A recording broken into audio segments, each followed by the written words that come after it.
being the parent of a trans son who pre-transition had to really fight with his high school band teacher to not wear a skirt while playing drums in jazz band.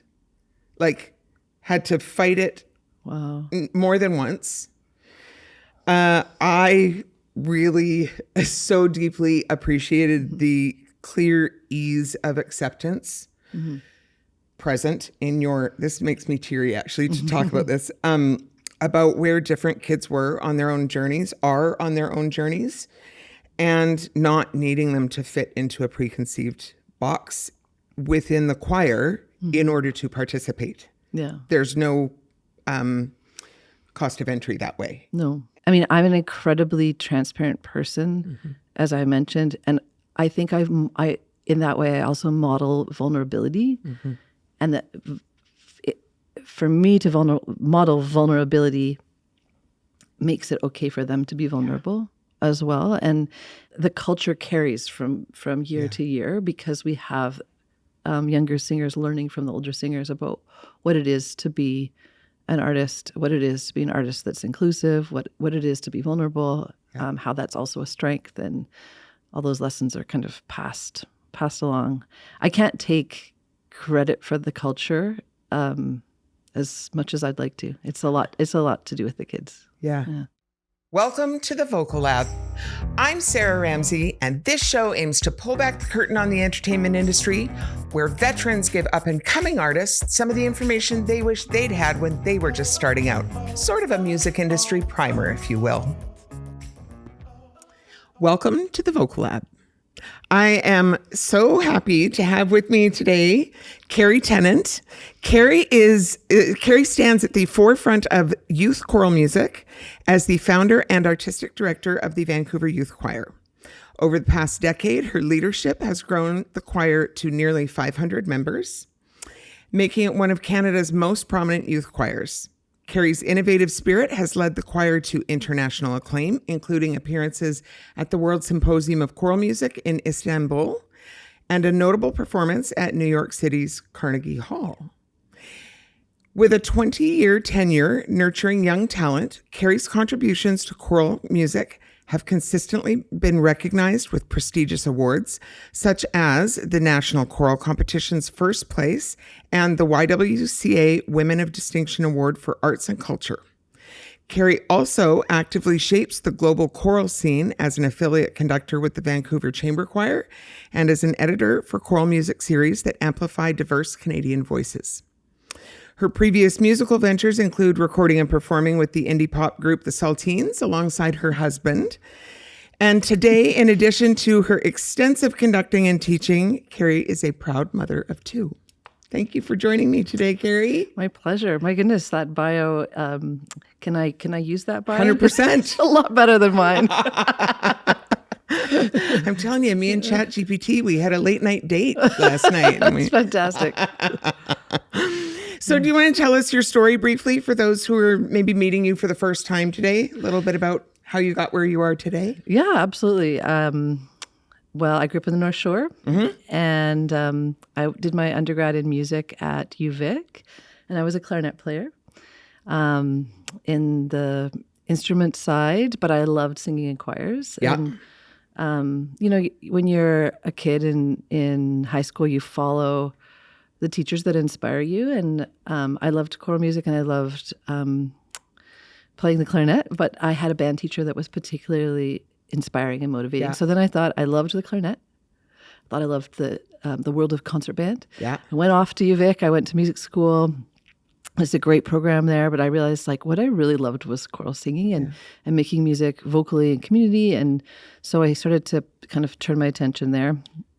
And then I taught high school for almost 10 years. And I didn't know any of this about I've known you for a while, and I didn't know any of this about you. I taught high school in Maple Ridge, at Maple Ridge Secondary, and I loved it. Yeah. Loved it. But I lived on Commercial Drive. Oh, that's a long commute. And so I was leaving my house before dark and getting home after dark every day for many, many years. And then I decided I would try and get a job in Vancouver, which I couldn't get a job at teaching in Vancouver at that time. Now they're begging for teachers, but back then it was so hard. Yeah.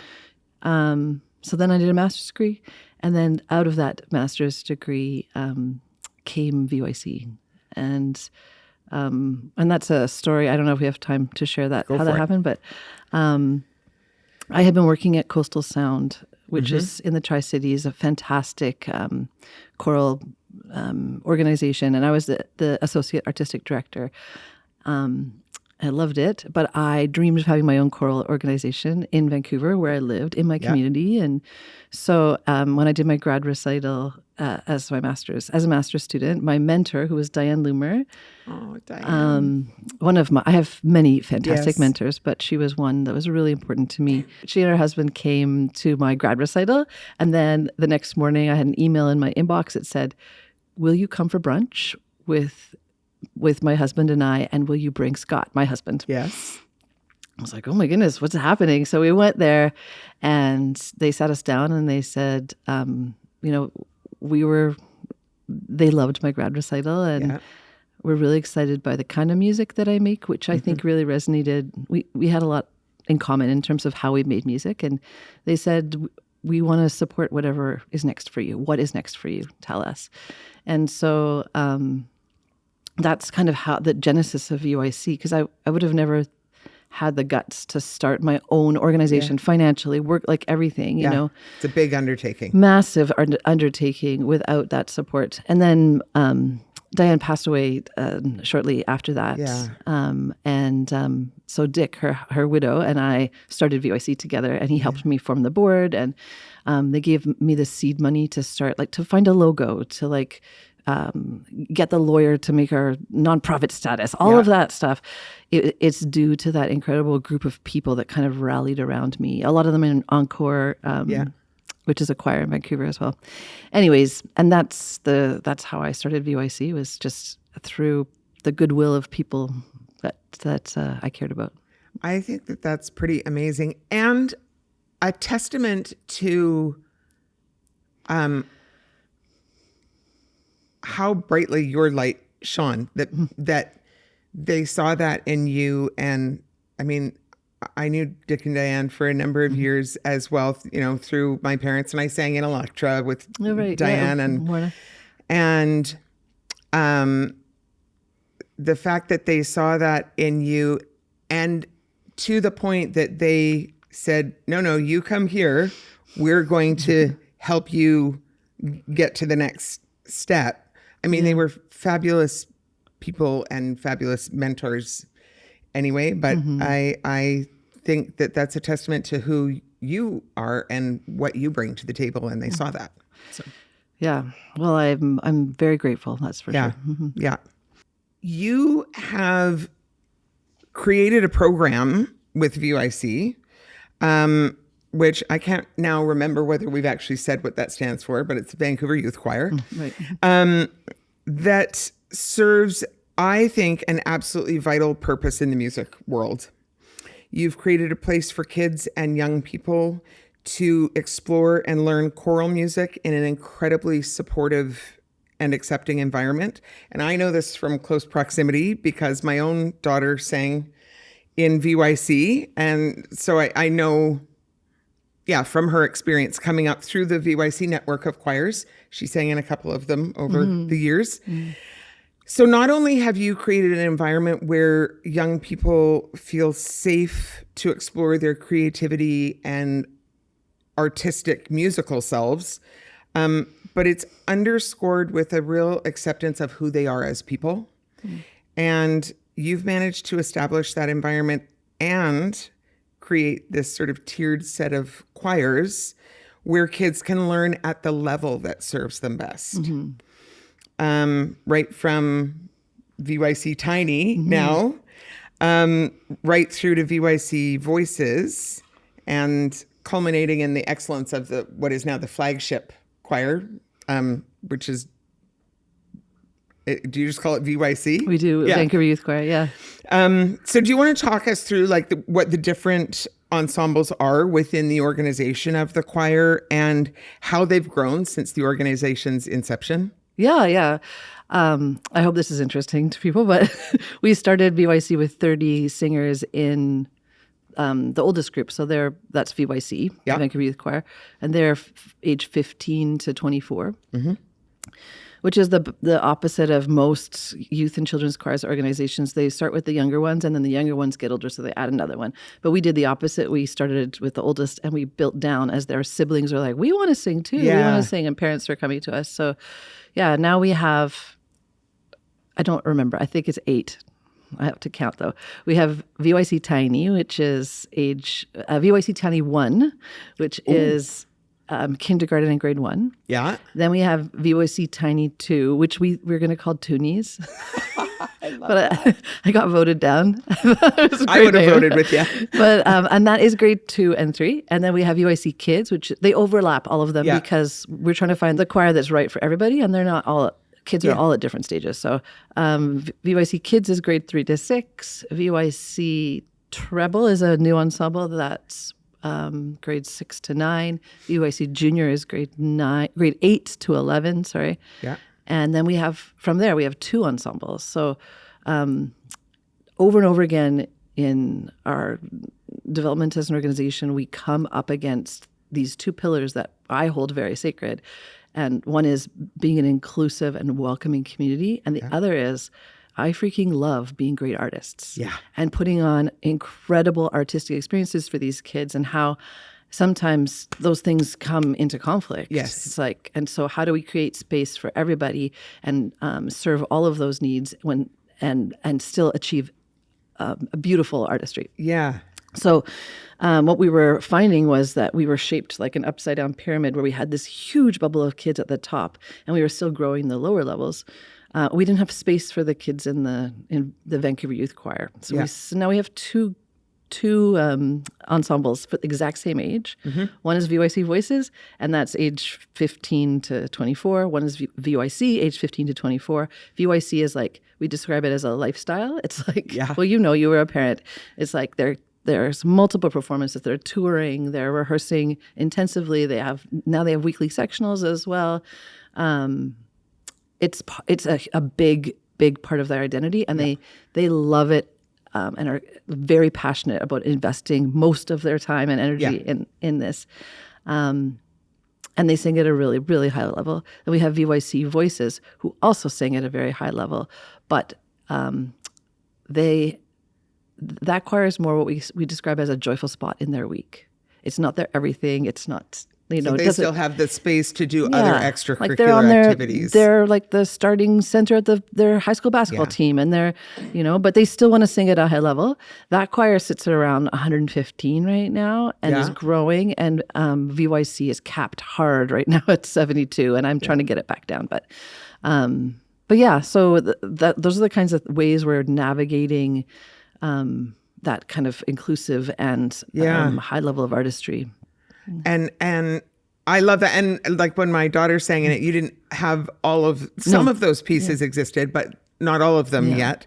And so I have enjoyed watching over the years more of those pieces get added.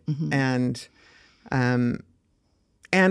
over the years, I've sent a number of students to the organization as well, where when I can see how clearly ensemble singing would benefit their development, that's always where I send them. So I'm a big fan of the organization myself. And I grew up singing it didn't exist when I was a kid, obviously.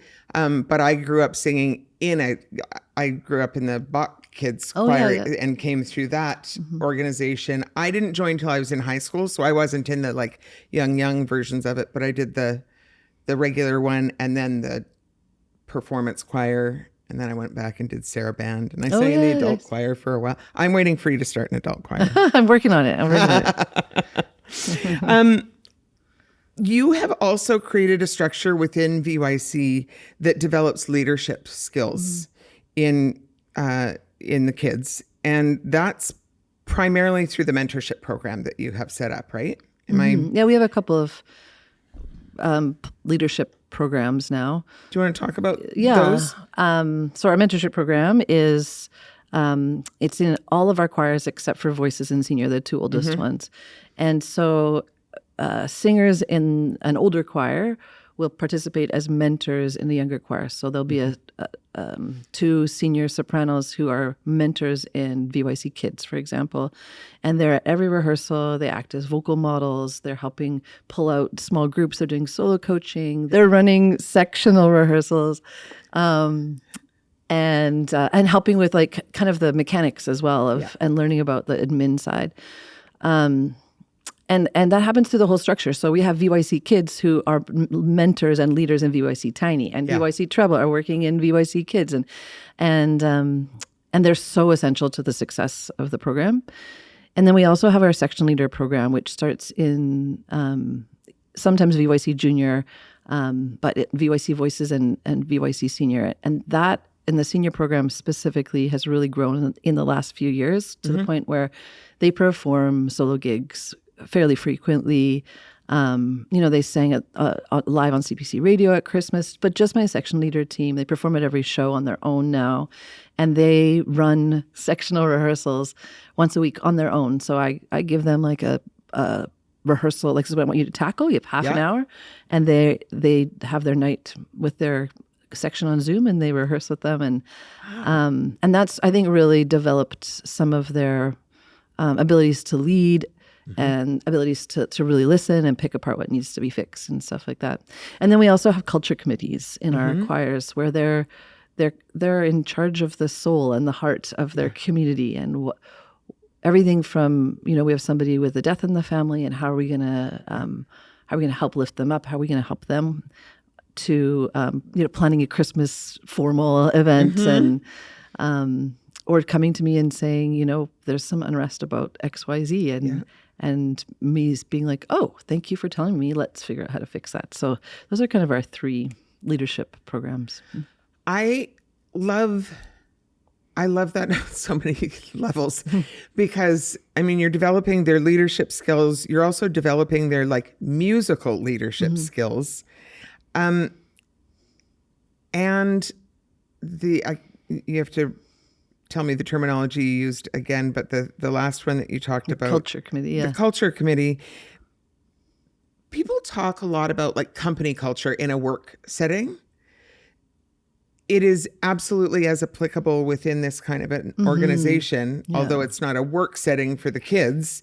It's the culture that is created is just as important a piece of it, and it can go the wrong way very easily. Oh, tell me about it. Do you know how hard it is to keep? It's a fragile ecosystem. Yeah. And there's a decade between these kids. Like, to keep a 24-year-old feeling connected to a 16-year-old that's a beast of a task. I'm constantly nurturing that garden, and it's worth it. Absolutely. Yeah.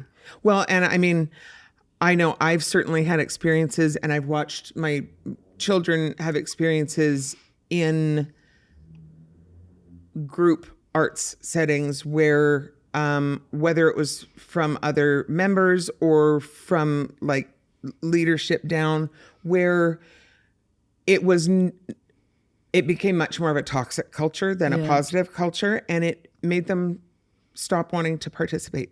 It killed the joy of the activity. So it's so important, and I love so much that you really do like water that garden. And pay such close attention to it. Totally. Yeah. I try to stay accountable because sometimes we'll have a really high profile gig. Yeah. Like when Chloe went to ACDA with us, right? Yes. Yeah. So like, for example, last year when we were performing in Istanbul, I like say to the kids at the beginning of the year, this is like high stakes, not just for all of us, but for me too personally. Yeah. And if I start to walk down the path where it's not joy, it's just like white knuckling stress, or like hold me accountable, and like we need to, like, that's my goal, is to keep the joy this year, even though this is high stakes. So well, and I think having those conversations with the kids and opening up the transparency around that process and opening up that conversation, that's also a thing that a lot of adults in those roles don't do. And I think that just sets up a much healthier organization and a much healthier modeling of what communication should be. Yeah. you know. Well, I'm actually working on being less transparent, so I'm like sometimes getting too transparent. It's a learning. It's a learning curve, right? Why do you think, I mean, at the heart of it, why do you think it's important for kids to have access to music making and music learning opportunities? Oh, that's a It's a big question, one. yeah. I know. I mean, I firmly believe that that's a foundational thing that is really important. Yeah. But we see those programs getting cut left, right, and center Absolutely, as well. yeah. So yeah. No, I mean, I'm clearly biased, but I say this all the time to our families and to the kids that singing it together in community, it's like breaking bread. Mm-hmm. It's like dancing together. It builds real bonds of connection. Yeah. In ways that we can't really even articulate. And we can articulate, but there's things that are deeper that we can't articulate. Just by singing next to somebody in our audience sing along, Yeah. the air in the room, the spirit in the room shifts completely from before that to after that. And why does that happen? And it's about that connection that happens when you raise your voice with other people in song. And I mean, I just want that for every kid in the world because I think that that's really important. But I think that there's also other ways you can feel connected. And, I see that with my kid in sports as well. But what is unique to choral singing is that I also believe strongly in the power of beauty. Mm-hmm. Having beauty in your life, be it through nature or sound or visual or movement or there is something healing and really powerful about having beauty and creating beauty. Mm-hmm. Having the power to create something beautiful is a huge privilege, I think. And we don't have a lot of spaces for kids to create beauty, especially to create something beautiful with others. So that beauty and the connection together is, I think, a really special gift that choral music brings. Yeah, absolutely. Mm-hmm. I hadn't ever thought about it in those terms. And in fact, I've never tried to articulate the answer. That makes two of us. For myself. But I just know that I feel very strongly that it is important. But I think that that's a really lovely answer to the question, actually. I have to tell you that one of my most favorite things as an audience member when I was a parent in the choir was figuring out that you had a stunningly beautiful young woman who sang second bass in your choir. Yeah. And that was while my daughter was in the group. Mm-hmm. And in that same group, you had choir members who chose to wear the choir uniform that belonged to a different gender than they presented as. And being the parent of a trans son who pre-transition had to really fight with his high school band teacher to not wear a skirt while playing drums in jazz band, like had to fight it more than once.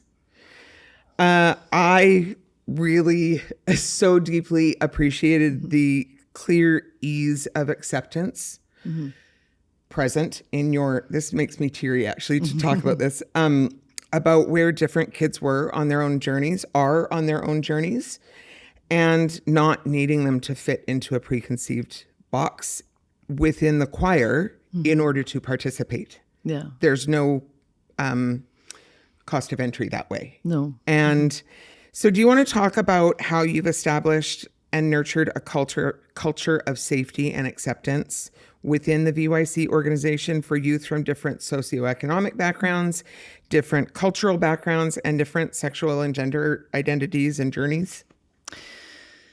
Yeah, I think one of the most important things that I did was early in our journey as an organization with the kids, I sat down, I think it may have been in the August before we started the season, and we created a statement that's called it's called the Statement of Culture and Values. And and it really it outlines exactly who we are according to their voice and their thoughts and in agreement with me. Yeah. And then every year, although we didn't get to it this year, that reminds me, we revisit it with our culture committee. Yeah. And we're like, what resonates still? What doesn't resonate? Do we need to change any wording around here to represent this group of singers? And at the beginning of the year, our section leaders and our culture committee, they read that to the incoming members. And then we're in agreement from the get-go that this is who we are. And it lists a lot of the things that you just talked about. I mean, I'm an incredibly transparent person, as I mentioned, and I think I in that way I also model vulnerability, and that for me to model vulnerability makes it okay for them to be vulnerable as well, and because we have such a wonderful group of singers who stay for a long time, like it's not like it's churning and turning and turning over.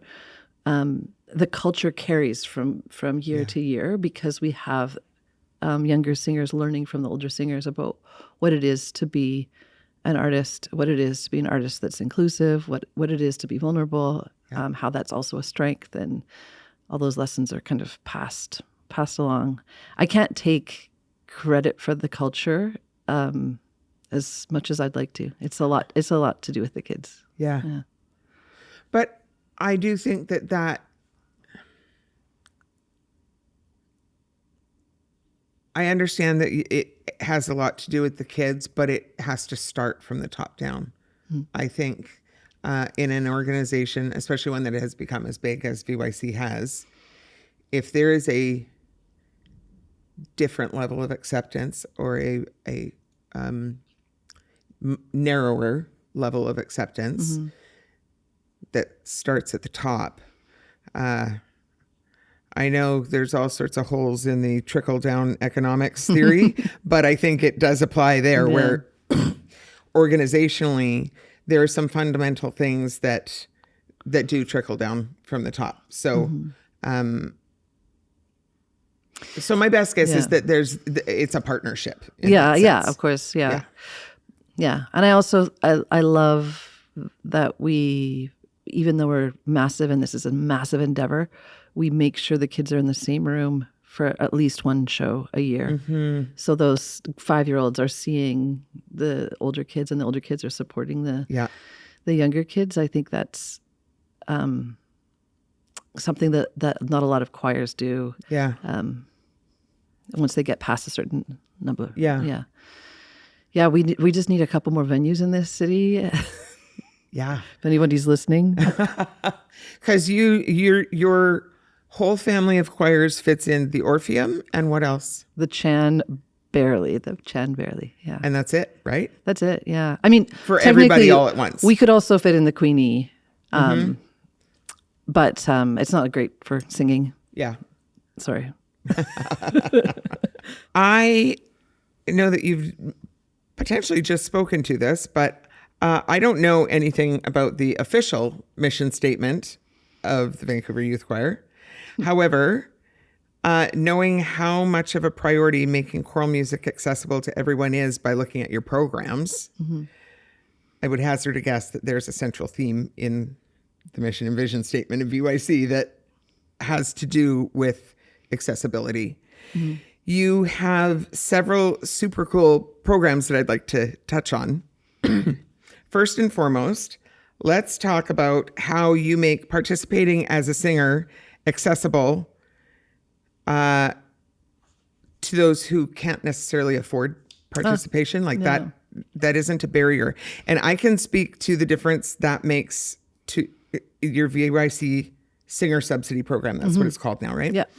I, at the time that my daughter was in the choir, I was a single parent with 3 kids who were all involved in either sports or performing arts programs. And I had to get real creative with how I paid for those things. And I don't know if Chloe would have been able to participate if we hadn't been the beneficiary of a bursary at that point.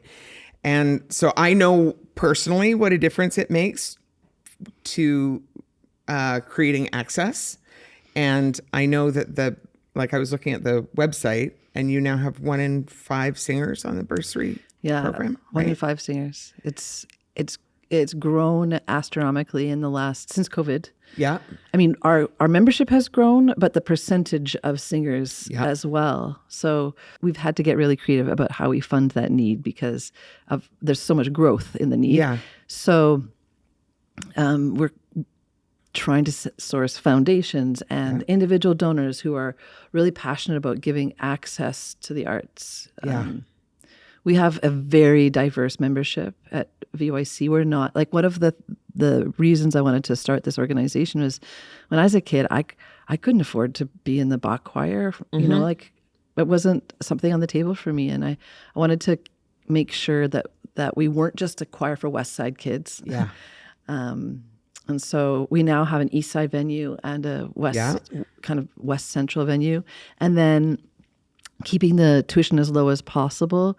But providing that subsidy has been huge. It's just massive. And we've been lucky to have some really loyal foundations who have been supporting that for a couple of years now. Yeah.